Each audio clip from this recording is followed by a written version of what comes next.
What's up, everybody? Back again with another festival coming out in Las Vegas, of all places. They have just become the emporium of all super giant mega festivals. And last year, I made a video about the When We Were Young emo/pop punk festival that I honestly did not think was going to happen, but yeah, you know what? It did. It did happen. And I was proven wrong. However, I was proven right in the sense that there were so many bands on the damn bill that there was no way that you were going to see every band that you wanted to see. And there was no way that any true fan was going to get anything outside of just the hits. Well, now they were catering to the emo kids, the millennials. And now they're catering to the older millennials in 2023 in about 5 more months with the Sick New World, bro. It doesn't say bro at the end of it, but I really feel like it should because that's kind of the energy that this lineup is bringing. So if When We Were Young appealed to the aging millennials who were into emo, the Sick New World, bro festival is catering to the much older millennials, almost on the cusp of Gen X millennials. And this is a lineup that I gotta say that I can relate to 1,000 times percent more, much more in my wheelhouse of music that I definitely listened to growing up as a teenager, music that I definitely have nostalgia for and can from time to time still definitely pull out a record by one of these bands and listen to it and enjoy it. And there's even some bands on here that I've just gotten into recently that I would love to see live.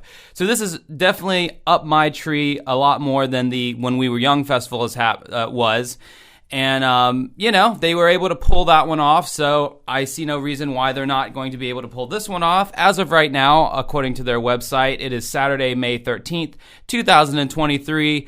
I gotta think that with all these bands, they're gonna end up doing based on sales. They're gonna see how the sales are. I'm sure they're gonna sell out within a couple of minutes or hour or two, just like the When We Were Young festival did. And then they're gonna have to add some more dates, and it's gonna be the same deal where these bands play the same exact set 3 days in a row, so you get to see, if you didn't get to see System of a Down, or if you didn't get to see Death Grips one day, then you'll get to see them on the other day, and yada, yada, yada, which honestly is not the worst system in the world if you're a normie that only wants to hear the hits, which is kind of one of my underlying things here.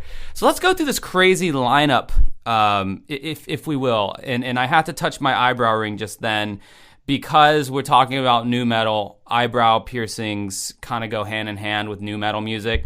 So I had to touch it just then for good luck. So the featuring act, the headliner, is System of a Down.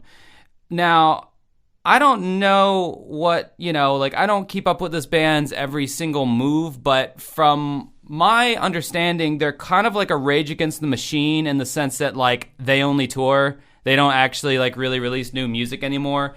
Yes, I am aware that they released, 2 new songs, a year or two ago.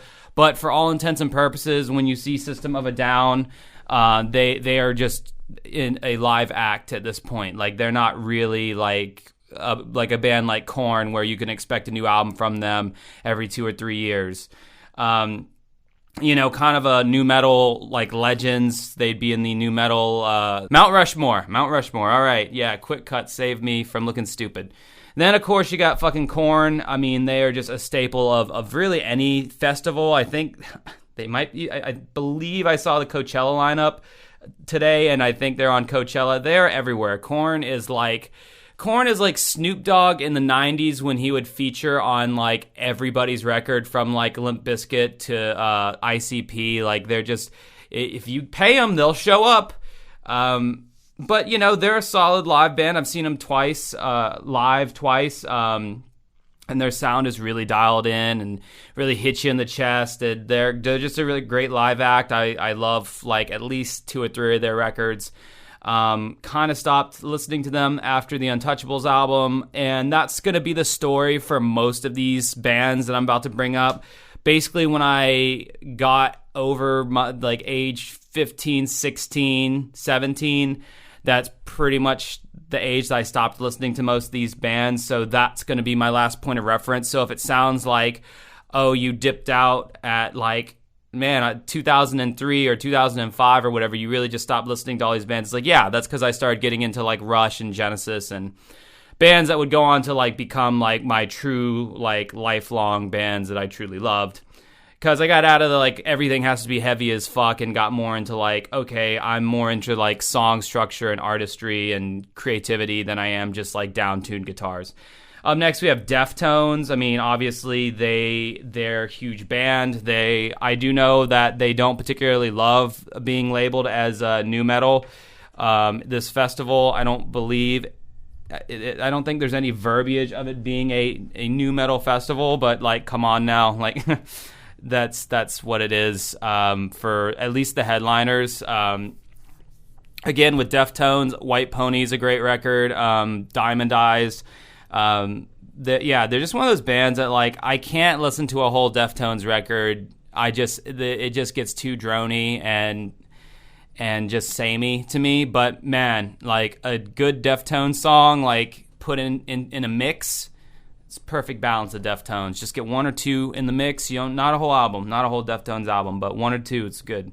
Then you got Incubus. Really, the only album that I liked by them was, of course, 1999's "Make Yourself," their breakout album. I can never get in on any of these bands on the ground floor. I only get into them when like they've blown up and everyone else likes them. I hate that about myself. Incubus had that whole "Crow Left of the Murder" album that was pretty interesting.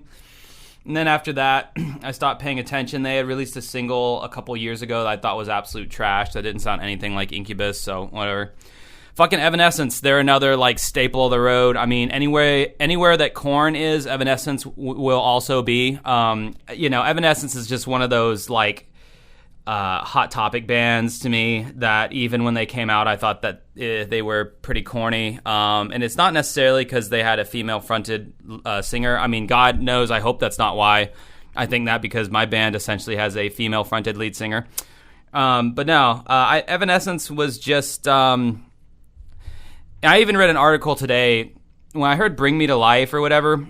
I thought the whole like over dramatized nature of it was just corny, and the guy rapping and everything. And turns out Amy Lee did not want that rapper guy in the song. She thought it would like water it down, which it did. And I didn't really want to hear anything else from them after that. And I've never cared for them. And our band has been compared to them so many times, it drives me fucking crazy. Up next, Turnstile. Actually, someone in my comments on one of my other videos suggested this band as like an up-and-coming new good alternative rock band. I even made a note on my Spotify account to check them out, so I'm going to do that. Chevelle, of course, they were around the same time that all these other bands were. They blew up around the same time with that album where the thing is being smashed. Forget, like, Wonder What's Next. Is that the name of the album? I don't know. But my dad really liked Chevelle a lot for some reason. I don't know why, but like I never really like got into them that much. They were just a little white bread to me. There was really no shtick, no gimmick. It's like I can get this music anywhere. What's so special about you? Sisters of Mercy, that's like a goth band. I don't know what they're... I mean, there's a few of those kind of bands on this list. They would fit way more into like a goth, like some German festival or something like. But Sisters of Mercy is not nu metal at all. They've been around since the 80s. They're good. I mean, I like them. It'd be interesting to see them live for sure. So I mean, you definitely have some variety on here. I can't say that as much about the When We Were Young festival. Got Papa Roach, bro. Cut My Life into Pieces. My Last Resort, bro. Of course, Infest, I think, is the name of the album, the 1999 Breakthrough Hits album. I liked that album as a kid. I thought that Last Resort was like the coolest guitar riff I had ever heard at that time. Come to find out, it's like really not that hard of a guitar riff to play. And not saying it has to be complicated for it to be good, but I just thought it was like the most complex. Bro, listen how fast he's playing that guitar. I don't know. It just hit at the time. But then after that, I don't know. They did that. Papa Roach, when they did that song, sew myself open and see myself shut. My weakness is that I care too much. At that point, I was like, I'm officially done with Papa Roach. They are a sissy band, for lack of a better term, and I'm not fucking with them anymore, so I stopped. And so I don't know what kind of music they've been doing since then. Death Grips, Fantano Core. All the Anthony Fantano lovers out there will be super happy to hear about Death Grips. Apparently, this is their first show since 2019 live. One of their first shows live since 2019. They're an interesting band. The Money Store, whatever that album was called. Interesting record. Very fresh sound. Nothing sounds quite like Death Grips. Definitely don't really fit into this category, but I guess it does when you get to the lower bands such as Horror. Flyleaf reuniting with the original singer, Lacey Sturm. That's cool, I guess. Be interesting to hear if she can still hit them screams and hit those notes and all that. Don't give a shit about Flyleaf, but they're yet another band that my band has been compared to. Mr. Bungle, one of Mike Patton, good lord. Geez, the internet saved me on that one. Yeah, sorry. Mike Patton, one of Mike Patton's various projects, whether it's Tomahawk or Mr. Bungle or Faith No More, he's always doing stuff, and I don't like any of them, quite frankly. Maybe I haven't given Mr. Bungle a good enough chance, but yeah, who when Okay, so I'm a little like butthurt towards Mike Patton because he had his band Tomahawk, his little side project, whatever, and they opened up for Tool back in the day, and they sucked so bad. And all I wanted to do was see Tool, and I felt like they were taking up like way too much time. And anyway, that's a whole nother thing. You got Villy Vallo from him. He's even using the Heartagram, Bam Margera's favorite band in the world. I guess all the rest of the members in the band quit or something, or obviously there's some kind of dispute there, and he's not allowed to use the name him, but he's allowed to use the Heartagram, which kind of like is synonymous with the band name, if not more so. You got Placebo. I would love to see Placebo. I'm quite a fan of them. I like Placebo a lot. I really wish that Placebo had gotten bigger than what they had. If I go through this list, it's going to take me forever here. Ministry, they're like more industrial kind of whatever, but I could see how they would fit in. And see, that's when you start getting, if you paired like Sisters of Mercy, Ministry, She Wants Revenge, Horror, Health, like these bands, like all, like maybe Orgy, throw them in the mix. Like those bands, that could be their own little side kind of goth thing. So you kind of got, basically, this is like the Hot Topic new world, a sick Hot Topic world. All the Hot Topic bands, or all the Hot Topic shirts that you saw on the wall in like 1999, these are all these bands, except for the bands that are new that didn't exist back then. Because, I mean, you got like My Life with the Thrill Kill Call, they're like 90s. You got, again, once again, Orgy, which to my knowledge, it's only the singer is the only original member. Cold, they've been making their rounds lately. They played in a local club down the road here in Jacksonville like a year or so ago, and they were boring. Like they were like bathed in darkness the whole time. You couldn't even see anybody in the band, and the singer's vocals were so low in the mix. It was crazy. And then you got like POD bringing some God rock in there. That's cool, I guess. Man, just so many bands that were like huge from like 97 to like 2003, like right before emo really like hit. Like this is what people were fucking with, dude. Like I'm not even joking. Like they got all the bands, man. Like Filter, Hoobastank, Seven Dust, which is a better band than Hoobastank. Cold Chamber. They're reuniting. They haven't been together since like 2015. They have Killing Joke, which they're quite an older band, but I mean, so are like Sisters of Mercy and stuff. KMFDM would be a great band to see live. Fucking Alien Ant Farm, man. Alien Ant Farm better be like counting their blessings for being invited onto this, because they had the Michael Jackson cover of Smooth Criminal, and yeah, they had that single Movies, but like that's what people know Alien Ant Farm for, is a cover, which sucks. I would hate to be in that position. Got Stabbing Westward, The Birthday Massacre. My band's been trying to get on, like anytime Birthday Massacre comes anywhere near Jacksonville, we always try to get on with them because we feel like we would be a good opening act for that band. Monster Magnet, Space Hog, motherfucker. Yeah, anyway. So yeah, 69 Eyes. Like, yeah, this is just Hot Topic rock And I'm not saying it's a bad thing, Skinny Puppy. Geez, yeah, like I would go to this. Oh, dude, I keep seeing all these names. Kitty, that girl-fronted or all-girl metal group from back in the day. My God, like I don't know. I think this is a good festival. Honestly, Nine Inch Nails easily could have fit on this roster, and I'm thinking some other bands they're missing is like where's Mudvayne, where's Slipknot, where's Godsmack, where's Disturbed. There's some bands they could have added. Not saying I like those bands, but I mean, shit. If you're gonna have these bands, might as well get. But I guess they got who they were able to get.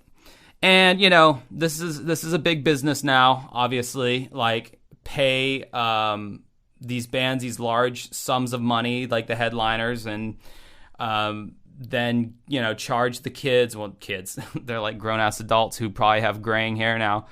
Charge them, what we got, hotel and ticket packages starting at $489. So, I mean, if that's per person, come on. They're definitely getting their money back. This festival is getting their money back, and they're paying the bands, and they're making money. Because not only is it starting at $489, that's not counting the fees of the, convenience fee, the maintenance fee, the go fuck yourself fee. Then you're talking about once you actually get into the fairgrounds, the the food and beverages, because you're gonna be there all day. You're not gonna spend that much money on a ticket and get there the last 2 hours of the show. You're gonna get there to your hotel. You're gonna go to bed early the night before. You're gonna wake up at 11 a.m. and your ass is gonna be there from 11 a.m. until midnight or whenever they shut down. You're gonna have to get food. You're gonna need water. You're gonna need beer or whatever, and they are gonna charge you handsomely for all that. So it's a nice big racket of capitalism at its worst. But it's an experiment they tried out, and it worked with when we were young, and people are willing to pay for it. They're gonna keep doing stuff like this, and obviously a couple of bands on here reuniting. I don't think nearly as many bands had to reunite for this one as for the When We Were Young. Something about those new metal bands, they just stuck together longer than the emo bands did for some reason. But yeah, I mean, clearly if you pay them enough money, they will show up, especially a capitalist-hating band such as System of a Down. So anyway, those are my thoughts on the Sick New World Festival. I have no reason to think it's not going to happen. I think there's some solid bands on here. Do think it's very much when I was, again, should have been called sitting in my brother's car driving to school festival, because that's when I heard a lot of this music. But yeah, that's my thoughts on that. Sorry if this video went a little long, but I had stuff to say.